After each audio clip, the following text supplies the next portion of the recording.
ចម្រើនពរញាតិញោមអ្នកដែលគោរពប្រតិបត្តិស្រឡាញ់នៅបាលីអាគមវិជាផ្សេងថ្ងៃនេះមុននឹងយើងចូលទៅអនុវត្តសិក្សារៀនសូត្រនៅបាលីឬព្រះគាថាឬអាគមវិជាផ្សេងនោះសូមញាតិញោមកុំភ្លេចចុច Subscribe និងចុច Like នៅលើ Channel និងវីដេអូនេះម្នាក់មួយដើម្បីទទួលបាននៅវីដេអូថ្មីបន្ថែមទៀត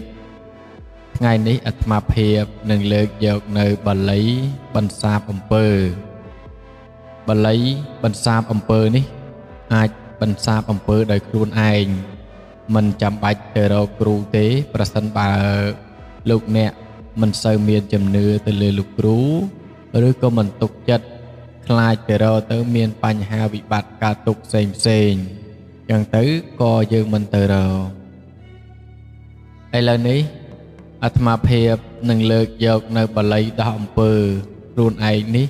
ម្ដង3មេមានដោះមានកាត់មានបន្សាបមានកាត់ចំណងដើម្បីយកមកក្នុងការបង្រៀនអស់លោកអ្នកជាសប្បុរសក៏បីប្រព្រឹត្តធ្វើទៅតាមអ្វីដែលអាត្មាណែនាំចង់បញ្ជាក់ថាបង្រៀនបាលីហើយចាំសល់ពេលវេលាខាងក្រោយចាំប្រាប់អំពីរបៀបនៃការថាតើធ្វើម៉េចទើបមានប្រសិទ្ធភាពទើបត្រឹមត្រូវឥឡូវនេះដើម្បីកុំឲ្យខាតពេលយូរយើងចូលទៅសិក្សារៀនសូត្រនៅបាលីឬគាថាយើងតែម្ដងតែដំបូងលោកអ្នកកុំចោលត្រូវសូត្រនមោ3ចប់សិនជាដំបូង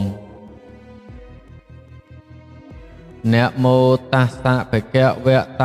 อะระหะโตสัมมาสัมพุทธัสสะนะโมตัสสะภะคะวะโตอะระหะโตสัมมาสัมพุทธัสสะนะโมตัสสะภะคะวะโตอะระหะโตสัมมาสัมพุทธัสสะក្រោយពីញាតិញោមពោលអ្នកមោតចប់3ចប់ដូចនេះរួចកាលណាត្រូវពោលបាលីឬគាថាដែលយើងបានអនុវត្តសិក្សារៀននេះតេមូលាអ៊ីតេមូលាអ៊ីតេមូលាពាក្យថាអ៊ីតេមូលានេះគឺជាបាលីក្នុងការដោះបាលីដោះណាដោះហ្នឹងដោះបញ្ជាក់ណាថាបាលីនឹងដោះមួយមេខ្លីនឹងអ៊ីតេមូលាដោះសូត្រចប់មួយមេនឹងហើយត្រូវសូត្រមួយមេទៀតថាសាបស៊ីសាបឧមៈសាបស៊ីសាបបញ្ជាក់ម្ដងទៀតឧមៈសាបស៊ីសាប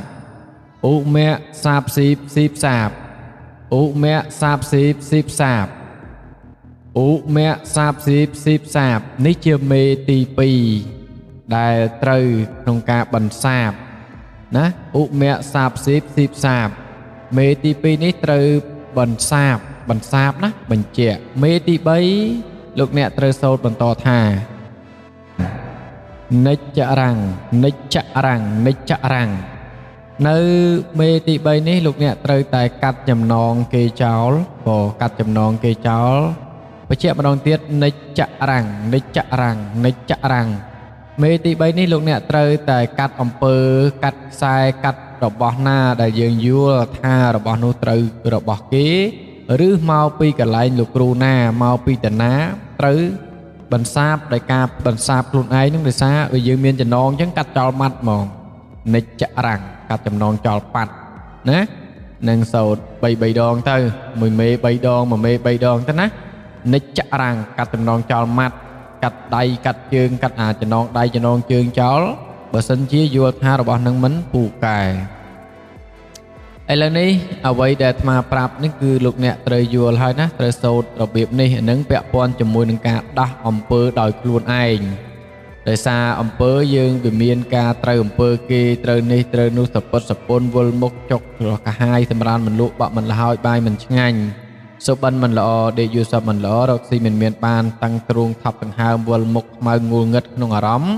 លោកអ្នកក្រែងលោមានការយល់ថាដឹងថាខ្លួនត្រូវអំពើអ្នកដតីហើយក៏បីរមែងធ្វើដូចអាត្មាណែនាំបញ្ជាក់ម្ដងទៀតប្រសិនណាបើញាតិញោមមានកន្លែងណាដែលញាតិញោមមិនទាន់យល់ ឬមិនតាន់ច្បាស់នៅត្រង់ចំណុចកន្លែងណាមួយលោកគ្រូលោកក្មួយលោកប្អូនលោកកូនលោកចៅខ្ញុំកណានឹងមិនតាន់យល់ទេត្រង់ចំណុចកន្លែងនេះសូមឲ្យលោកគ្រូជួយបកស្រាយជួយបំពេញជួយបន្ថែមបើមិនអីទេញោមណា Telegram និងលេខទូរស័ព្ទអាត្មាភាពផ្ទាល់096 704-8 ញាតិញោមអាចទំនាក់ទំនងមកសួរតាមលេខនឹងចាស់អាត្មាមិនអខ្លាចចិត្តមិនបាច់ខ្លាចចិត្តខ្លាចថ្លើមអីទេក្រែងលោញាតិញោមពិបាកចិត្តគិតមិនបានវែងណាមានរឿងស្មុគស្មាញជាច្រើនដែលត្រូវដោះស្រាយអីអាចក៏ទំនាក់ទំនងមកសួរចាស់អាត្មាមិនរឹកមិនអើងអីទេរងចាំលើកលេខទូរស័ព្ទញាតិញោមគ្រប់ពេលវេលាវីដេអូយើងមានប្រមាណប៉ុណ្ណេះសូមចម្រើនពរលា